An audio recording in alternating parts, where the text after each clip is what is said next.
Você já parou para prestar atenção nas grandes construções, como que elas iniciam? Começa sempre com buraco, com profundidade, né? Muita sujeira, muita bagunça. Mas o essencial, cava-se um buraco muito profundo. E quanto maior o prédio, mais profundo precisa ser cavado. Já parou para pensar que parece que Deus faz a mesma coisa com a gente? Parece que Ele cava a gente profundamente, porque Ele quer ver a gente crescer. Eu me chamo Danilo Carvalho e esse é o Minúcias do Essencial, um lugar onde a gente fala de pequenas coisas, mas que são essenciais para a nossa caminhada. No vídeo anterior desta mesma série, a gente falou sobre felicidade. Mostrou ali Jesus no início das bem-aventuranças. Fizemos um resumo, aliás, né? Ele subiu no monte e começou a falar o que seria uma bem-aventurança, o que é a felicidade, e aquilo ali desafiou a lógica do reino diante da lógica do mundo, e entrou, então, criou-se um paradoxo, né? E hoje eu gostaria de ver com vocês mais alguns pontos desse sermão de Jesus. Ele começa falando assim, bem-aventurados os pobres. E aí a gente entra num grande conflito logo de início. Porque você colocar felicidade e pobreza na mesma frase, equiparando-as, ela é como se você estivesse trazendo um conflito ali. Não existe isso. Como? Feliz é aquele que é pobre. E ele fala, bem-aventurados os pobres de espírito. E o que significaria isso? A lógica deste mundo, da nossa cultura, é que ele iniciasse ali falando, felizes são aqueles fortes, os inteligentes, os religiosos, todos aqueles que são firmes, que têm uma boa grana na conta. Mas Jesus ele começa então falando, olha, os pobres de espírito são bem-aventurados. Pobre de espírito é aquele que reconhece que não consegue salvar a si mesmo. Em outras palavras, Jesus falou assim, olha, feliz é aquele que sabe que não tem o suficiente para poder se salvar. Feliz é aquele que se reconhece como pobre de espírito. Ele não estava falando aqui deste mundo, das coisas que nós temos, mas ele estava falando de algo muito mais profundo. Me lembra muito bem a parábola do fariseu e do publicano, onde o fariseu falava assim, Senhor, eu te agradeço por não ser igual a esse publicano, eu dou o dízimo, eu faço isso, eu faço aquilo, eu faço isso. Obrigado, porque eu sou assim. Lá no fundo, o publicano só falou assim, Senhor, tem misericórdia de mim porque eu sou pecador. Ele se reconhecia. Ele era um pobre de espírito, ele sabia quem ele era. Na nossa cultura, isso acaba não se encaixando e às vezes a gente não consegue compreender, porque para você ter uma boa carreira, para você se encaixar no mercado, você precisa se sobressair, você precisa mostrar aquilo que você é e você precisa ser muito bom. Mas na cultura do reino é diferente. Na cultura do reino, para você ser salvo, você precisa primeiro reconhecer que você não consegue se salvar sozinho. E em seguida, Jesus então ele fala assim, olha, bem-aventurados os que choram, pois eles serão consolados. Feliz é o que chora. Mais um paradoxo. Porque geralmente quem está chorando, em alguns casos sim, mas normalmente quem chora dessa forma é alguém que não está feliz. E ali Jesus fala, ó, feliz é aquele que chora. Você percebe que primeiro você reconhece quem você é. Um pobre de espírito. E em seguida você fica angustiado e você chora por saber a sua condição e saber, nossa, eu sou assim. E aí Jesus fala assim, olha, feliz é aquele que faz isso. Feliz é aquele que chora, porque ele se reconheceu como pobre de espírito. E é muito interessante porque o nosso corpo, ele também usa o choro para trazer alívio.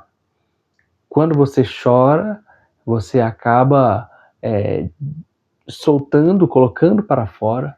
O corpo começa então a enviar substâncias para poder te fazer bem e eliminar aquelas que te fazem mal. E nisso você se sente aliviado. Sai um peso de dentro de você. Por isso que alguns psicólogos, os psicólogos todos, eles falam pra gente, pra você, pra qualquer um, que você precisa pôr pra fora. Já até tive umas que eu ouvi falando assim, olha, você precisa abrir a torneira aí. Porque a gente guarda muita coisa. E ali Jesus ele fala, olha, feliz é aquele que chora. Porque vai ter um alívio. E ele não estava falando só bioquimicamente, biologicamente, fisicamente, mas ele estava querendo dizer também na questão nossa, e muito mais, né, na questão nossa espiritual com Deus. Felizes aqueles que se reconhecem como pobres de espírito, como pecadores. Feliz é aquele que depois de se reconhecer, ele se realmente se entrega e fica com o coração quebrantado e ele chora. Feliz porque o próprio Deus, ele não vai deixar passar nenhuma lágrima em vão. O próprio Deus está disposto a consolar. Mas Jesus não para por aí, porque no terceiro ponto, ele diz, felizes são os mansos, porque eles herdarão a terra. Ah, Danilo, ser manso hoje é difícil. Você não pode ser manso. Afinal, quando você entra numa rede social, se alguém está falando contra a sua religião, você precisa debater, você precisa defender, e você, nessa defesa, muitas vezes você acaba passando do ponto e agredindo a pessoa. Afinal, se alguém ataca o seu time do coração, você precisa rebater com força e com violência. Hoje a gente não consegue mais debater de uma maneira saudável. A gente acaba... aquilo que deveria ser apenas um conflito de ideias acaba se tornando um confronto. Famílias acabam se despedaçando, porque a mansidão não existe mais. As pessoas não têm mais paciência no trânsito. Nós não conseguimos ver mais alguém que pensa diferente da gente, e aí a gente se fecha numa bolha onde todo mundo pensa igual, e quando alguém tenta pensar diferente, a gente tira fora e a gente não quer mais contato. Quantas pessoas eu já vi falando assim, eu gosto das ideias, eu gosto do que ele faz, mas não falo com ele não porque ele é de determinado partido, de determinado lado.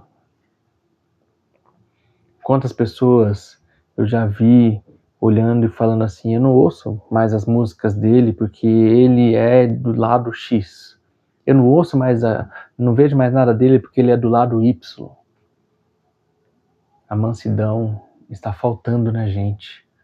E Jesus, ele vem trazendo então que se você se reconhece como pobre de espírito, você fica quebrantado, chora, você é consolado e a partir dali você então se torna uma pessoa mansa, porque você começa a ver outras pessoas também se transformando e querendo se transformar e buscando essa transformação todos os dias. Você acaba sendo manso também com Deus, porque você acaba cada vez mais se entregando a Ele e permitindo que Ele haja na sua vida. Não é mais aquele negócio, eu preciso vencer o meu próximo. Na verdade, você pode aprender com o seu próximo. Você pode aprender com ideias diferentes, com culturas diferentes.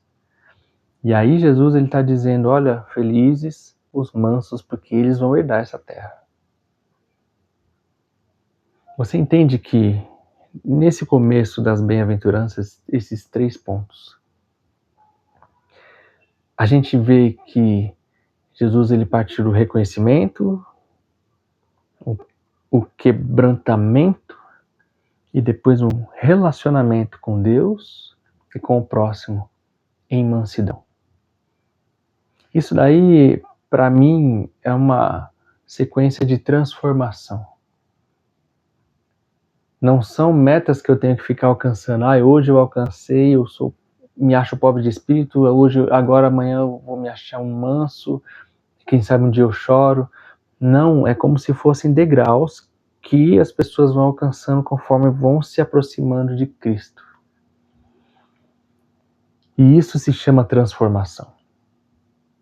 Afinal, quando você se reconhece, você vai até Cristo e é impossível você ter um encontro com Ele e permanecer igual. É impossível você ter um encontro com Ele e voltar vazio, ainda com o seu medo, com a sua culpa. Porque Ele mesmo disse, feliz é você, feliz sou eu, Danilo, quando eu reconheço que eu não tenho forças para me salvar. Quando eu ajoelho no chão e me entrego e vejo que eu não consigo prosseguir, porque o meu eu é mau. E quando isso tudo acontece, eu olho para o meu próximo, e o próximo que eu falo muitas vezes é aquele que está dentro da minha casa. Aquela pessoa que trabalha dentro da sua sala com você. São pessoas que estão ao seu redor, que você enxerga os defeitos. E você então começa também a enxergá-lo como um cidadão do reino que está lutando. A gente começa então a mudar. Se você se sente vazio, culpado, tem medo, você tem angústias, Jesus está disposto com as portas abertas para você. Ele quer te consolar. Ele quer fazer você herdar essa terra. Ele quer fazer com que você seja salvo. Ele quer transformar a sua vida. Ele quer fazer com que você seja alguém melhor. Deixe de lado tudo aquilo que atrapalha. E a pergunta que eu quero deixar para você: qual é a área da sua vida em que você está tentando controlar sozinho e que Cristo já falou, olha, deixa comigo que eu faço? Pense nisso. Em que lugar você está, sabendo que ali Deus ele já tomaria o controle, mas você precisa entregar para Ele? Pense nisso. Pense também e lembre-se sempre que o essencial da vida está nas minúcias. Obrigado por acompanhar até aqui. Até o próximo episódio.